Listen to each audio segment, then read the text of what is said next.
Staff Sergeant Marcus Rodriguez had been guarding the tomb of the unknown soldier for 3 years. Every step he took was measured, every movement precise. The 21 steps across the black mat. The pause. Rain or shine, day or night, he and his fellow guards maintained their silent vigil at Arlington National Cemetery. But today was different. Today, Marcus wasn't at his post.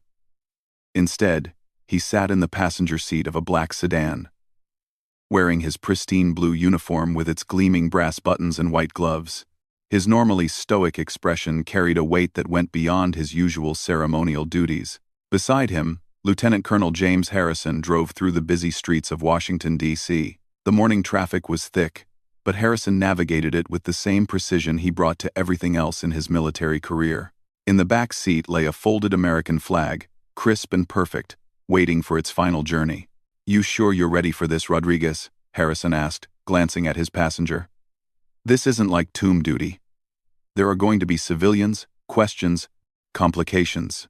Marcus nodded, his jaw set firm. "Yes, sir.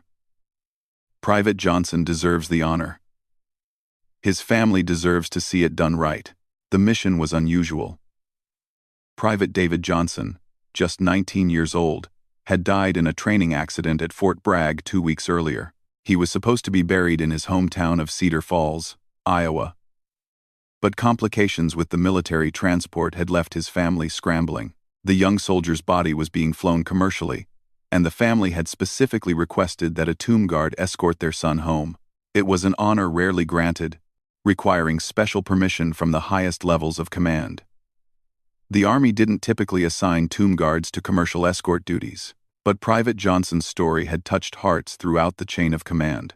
He had enlisted on his 18th birthday, driven by dreams of serving his country. His letters home spoke of his desire to one day earn the privilege of guarding the tomb himself. When Marcus learned about the request, he had volunteered immediately. Something about the young soldier's story reminded him of his own journey to Arlington.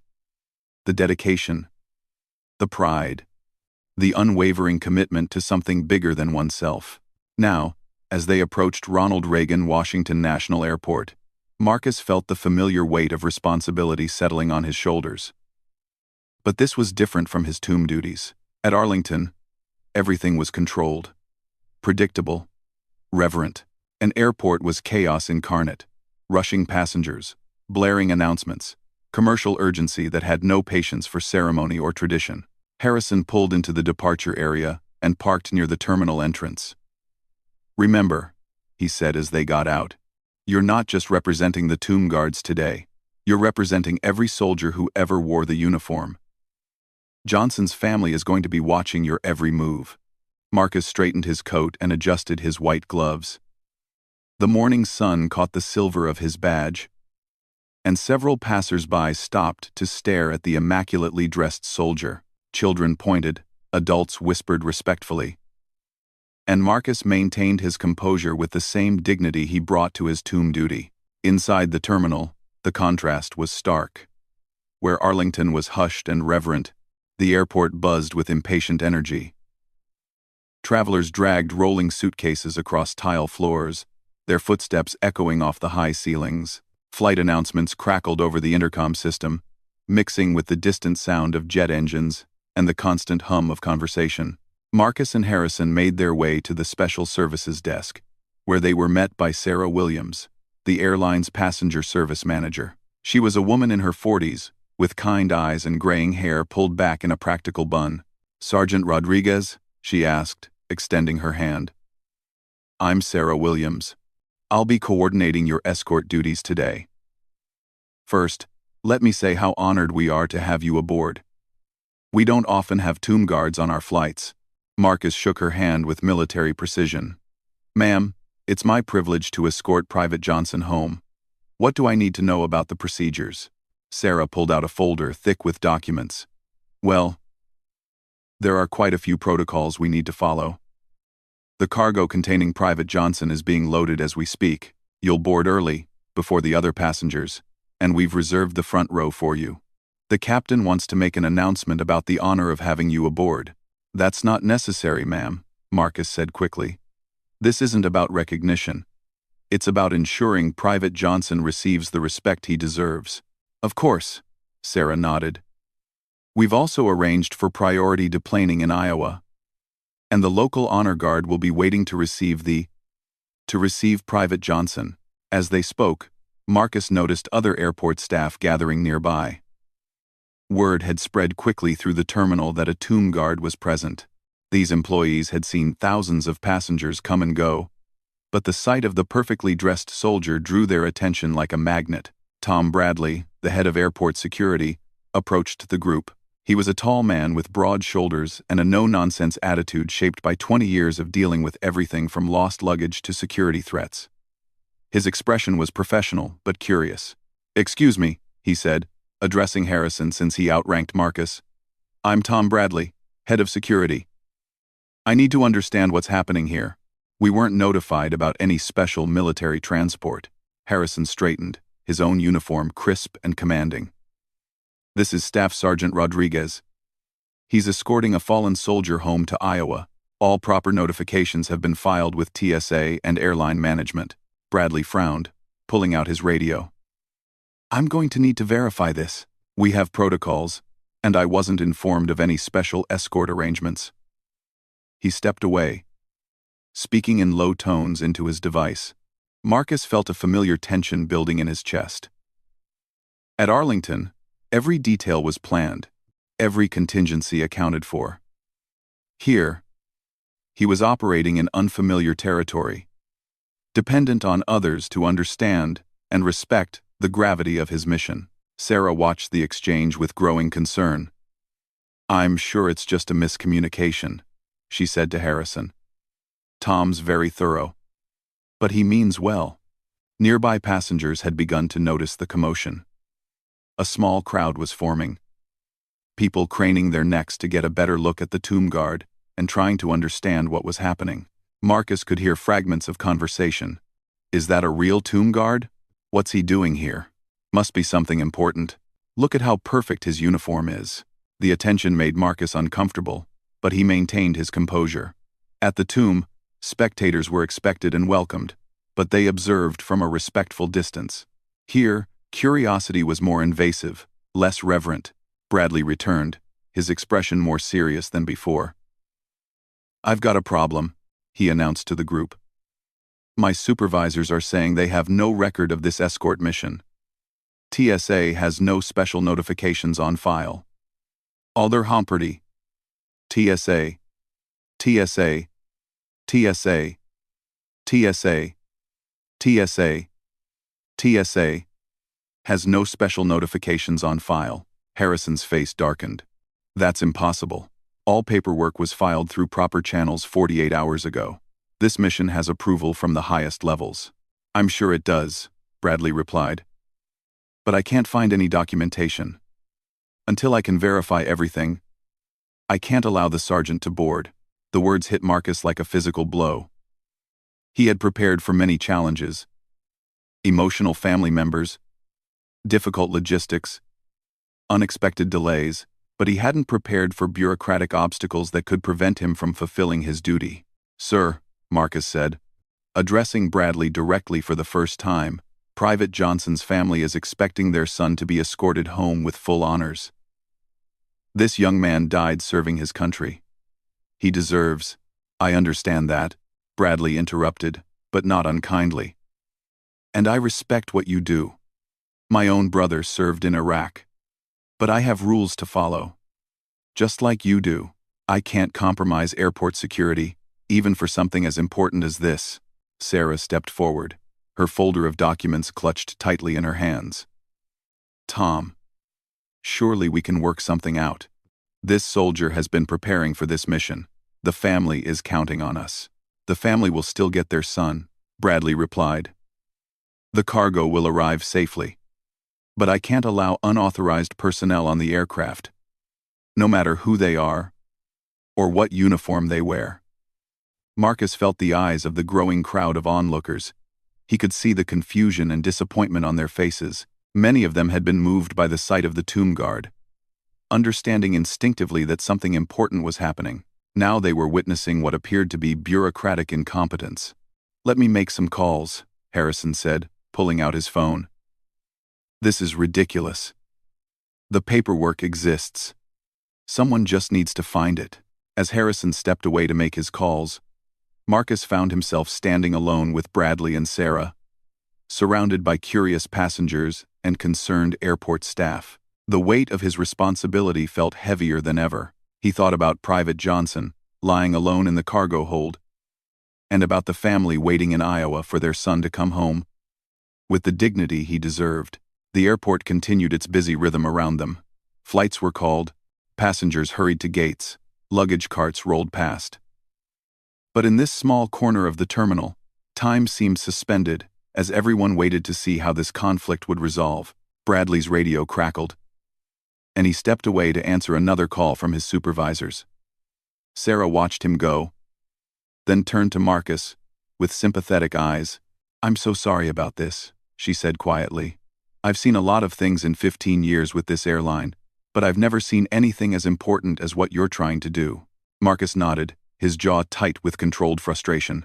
Private Johnson enlisted the day he turned 18.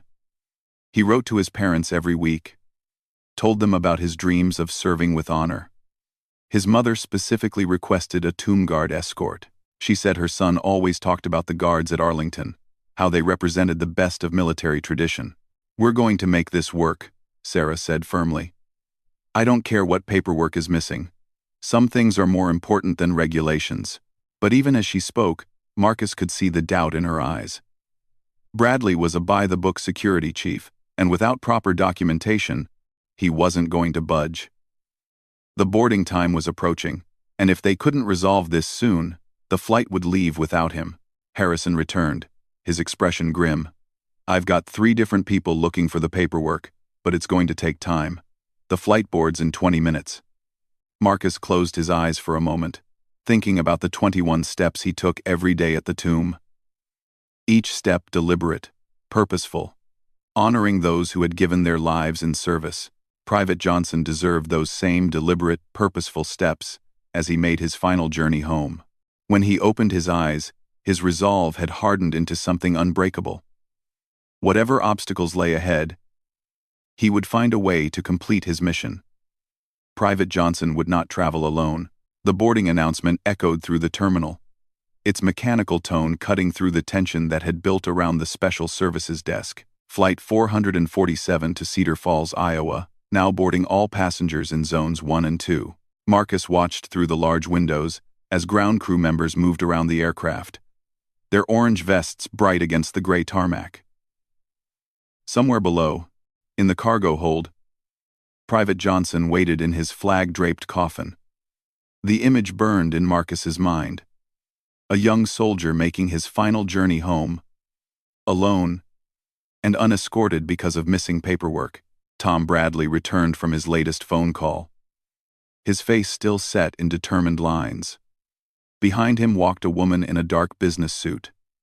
Airport management had clearly decided this situation required higher authority. She introduced herself as Patricia Morrison, the terminal operations manager. "Gentlemen," Morrison began, her voice crisp and professional, "I understand we have a situation here. While I deeply respect the military and the service you provide, Sergeant Rodriguez, I cannot authorize you to board this aircraft without proper security clearance documentation." Harrison stepped forward, his lieutenant colonel's rank commanding attention. "Ma'am, with respect, this is a matter of military honors. Private Johnson's escort has been arranged through appropriate channels. The delay isn't caused by lack of authorization. It's caused by bureaucratic confusion." Morrison consulted her tablet, scrolling through what appeared to be security protocols. "Colonel, I understand the importance of this mission, but airport security isn't something we can compromise on, even for military honors." As the adults debated procedures and protocols, Marcus noticed a young girl, maybe 8 years old, tugging on her mother's sleeve. They had been waiting nearby for their own flight, but the child's attention was completely focused on Marcus's uniform. "Mommy," the girl whispered, but loud enough for others to hear. "Why won't they let the soldier on the airplane? Isn't he one of the good guys?" Her mother, a woman in her 30s with tired eyes and a worn travel bag, knelt down to her daughter's level. Sometimes grown-ups have rules that don't make sense. Sweetheart, but that soldier is definitely one of the good guys. The exchange caught the attention of other passengers who had been watching the unfolding drama. A businessman in an expensive suit set down his phone call to listen. An elderly man wearing a Vietnam veteran's cap moved closer, his face growing stern as he processed what was happening. "Excuse me," the veteran said, approaching Bradley directly. "Did I understand correctly that you're preventing this tomb guard from escorting a fallen soldier home?" Bradley turned, slightly defensive. "Sir, I'm not preventing anything out of disrespect. I have security protocols I have to follow." "Without proper documentation, son," the veteran interrupted, his voice carrying the authority of someone who had served in combat. "I've seen a lot of bureaucratic nonsense in my 73 years. But this takes the cake. You're telling me paperwork is more important than military honor?" A murmur ran through the crowd of passengers. More people had gathered, drawn by the unusual sight of a tomb guard in the airport and the growing tension of the situation. Marcus could feel their eyes on him, their expectations, their growing frustration with the obstacles he was facing. Sarah Williams, who had been making her own phone calls, approached the group with renewed determination. "Patricia," she said to Morrison, "I've contacted my regional manager. We're authorized to make special accommodations for military escorts. This is exactly the kind of situation our corporate policy is designed to handle." "And that lever," Morrison frowned, clearly caught between competing pressures. "Sarah, I appreciate your initiative, but security clearance isn't an airline decision. It's a TSA and airport authority issue." "Then, where's TSA?" Harrison demanded. "We've been standing here for 30 minutes, and no one from TSA has even shown up to discuss this. My sergeant has been to the White House. He's been cleared at the highest levels of government. But somehow he can't board a commercial flight?" The mention of the White House caused another stir among the onlookers. The tomb guard's prestigious assignments were legendary. They had indeed served at state functions, met world leaders, and represented American military tradition on the global stage. Marcus maintained his rigid posture. But inside he was fighting a battle with his own emotions. Every minute that passed felt like a failure to Private Johnson and his family. He thought about the young soldier's mother, probably already at the Cedar Falls airport, waiting to see her son honored properly. He thought about the promises made to military families, that their fallen heroes would be treated with dignity and respect. "Sir," Marcus said, addressing Harrison but speaking loud enough for the crowd to hear, "perhaps I should just travel as a regular passenger. I can still pay my respects when we land." "Absolutely not," Harrison replied firmly.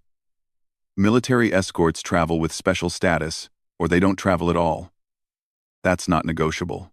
The businessman who had been listening to phone calls now stepped forward. "Excuse me," he said to Morrison, "but I'm a frequent flyer with this airline, and I have to ask, what exactly are you afraid of? This is clearly a legitimate military operation. That uniform alone should be credential enough."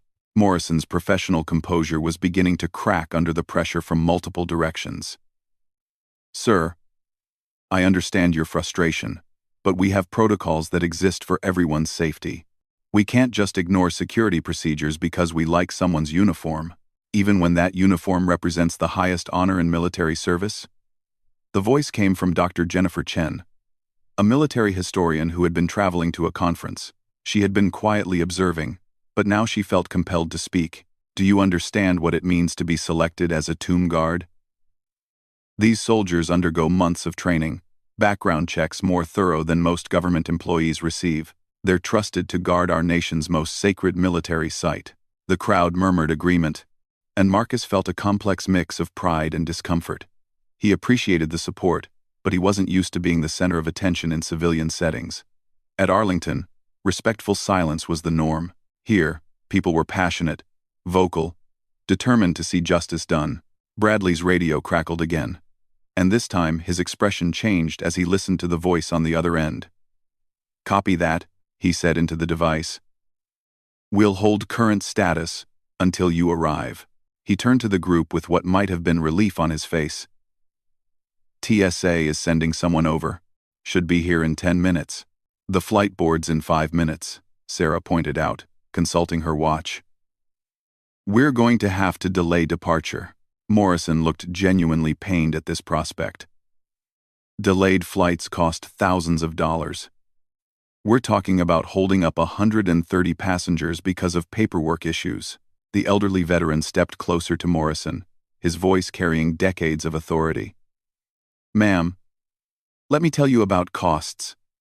The cost of a young man's life. The cost of a family's grief. The cost of honoring promises made to our military families. You're worried about money? Some things are worth more than your bottom line. His words resonated through the crowd.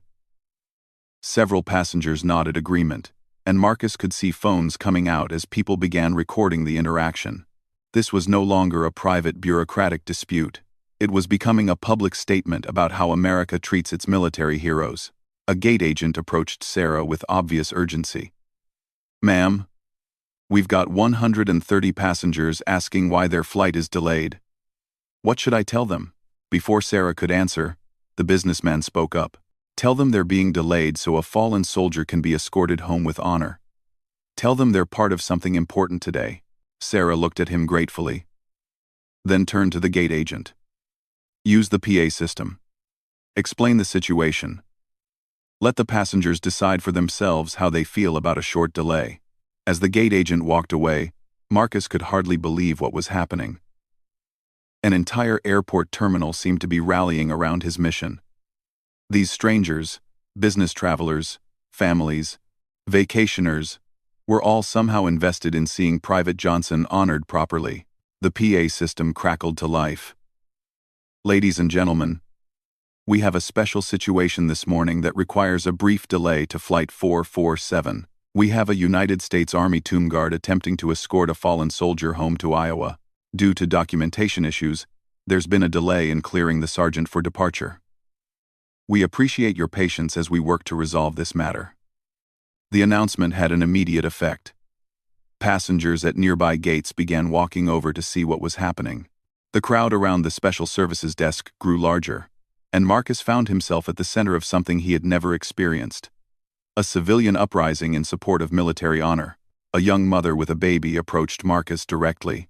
Sergeant, she said quietly, my husband is deployed in Afghanistan right now. What you're doing, it means everything to families like mine. Thank you. Marcus nodded respectfully, but found it difficult to speak. These interactions were far outside his normal experience. But their sincerity touched something deep inside him.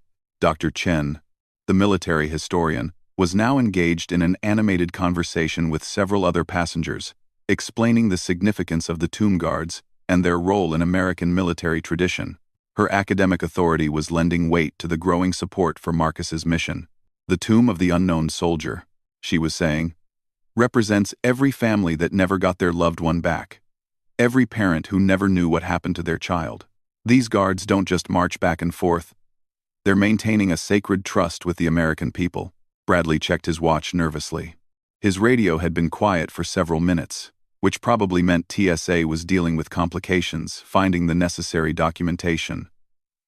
The longer this took, the more difficult his position became. Morrison was clearly feeling the pressure as well.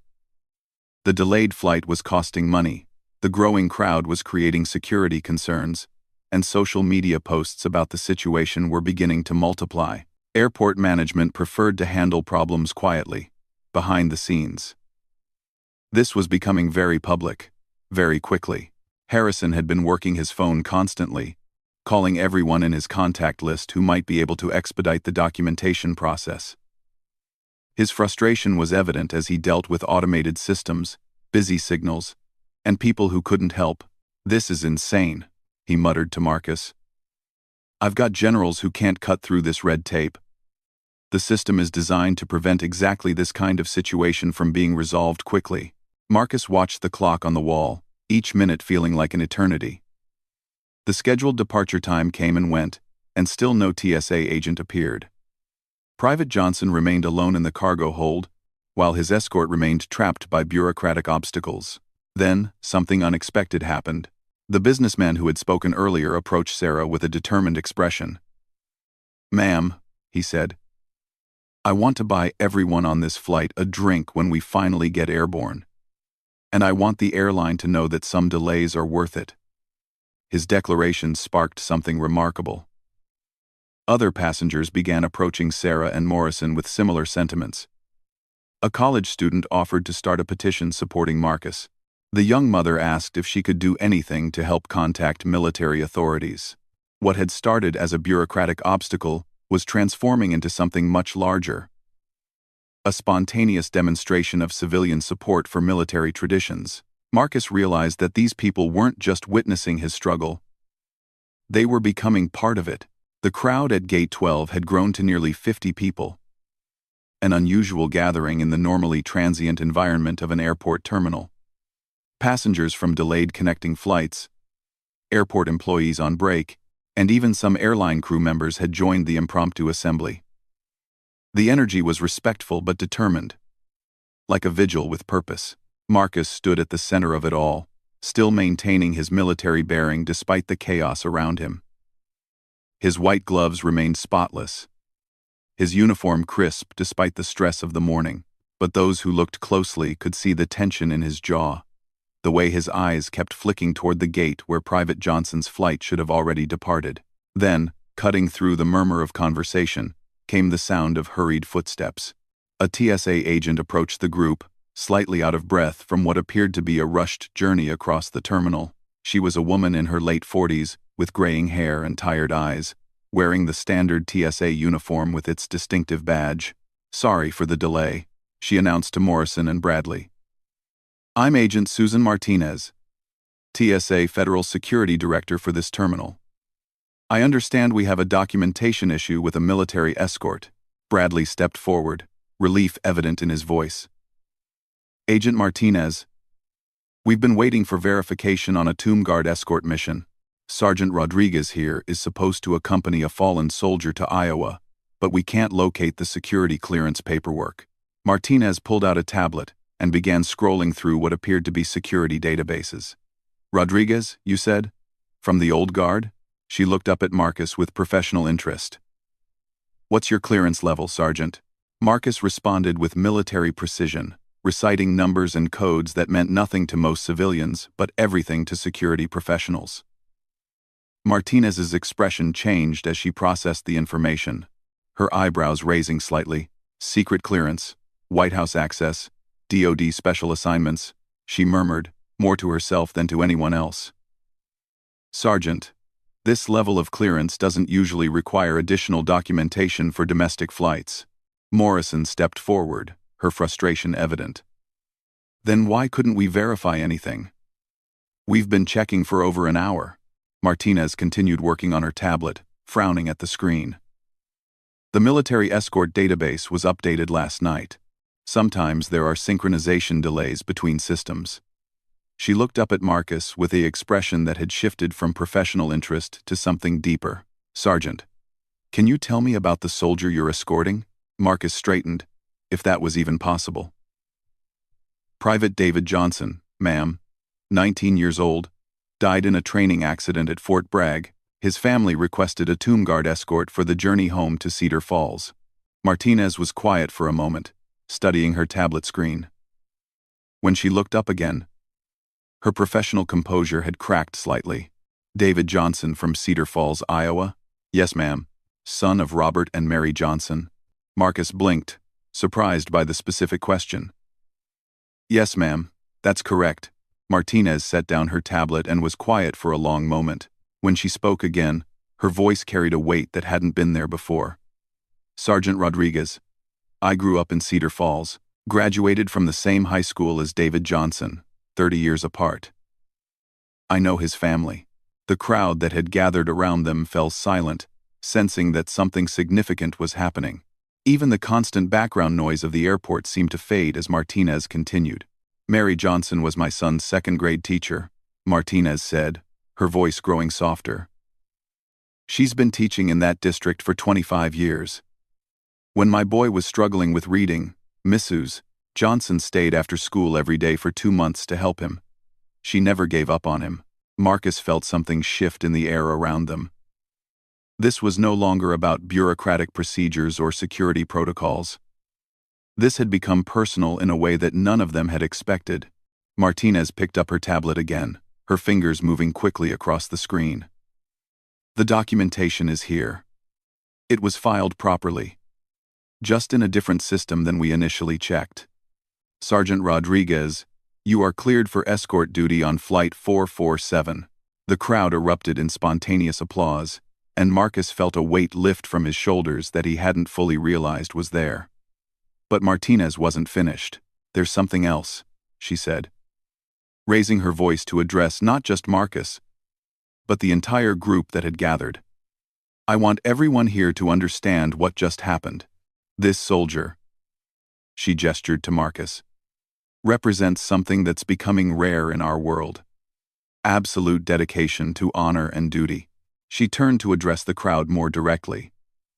Most of you probably don't know what it takes to become a tomb guard. These soldiers volunteer for duty at Arlington National Cemetery, knowing they'll spend years of their lives in perfect precision, honoring soldiers they never knew, for families they'll never meet. Rain, snow, heat, cold.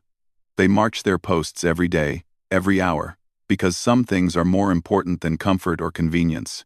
Dr. Chen, the military historian, stepped forward. Agent Martinez is right. The tomb guards take an oath that continues even after their active duty ends. They promise to guard the tomb for life. Metaphorically, if not literally. Martinez nodded, then continued with increasing emotion in her voice. And Private Johnson, David. He dreamed of earning the right to guard that tomb himself.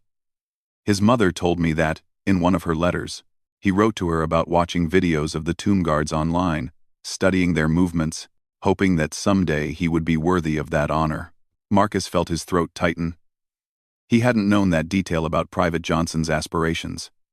The young soldier had dreamed of walking the same path that Marcus walked every day. So when David's mother called and asked if there was any way her son could be escorted home by a tomb guard, Martinez continued, it wasn't just about military honors.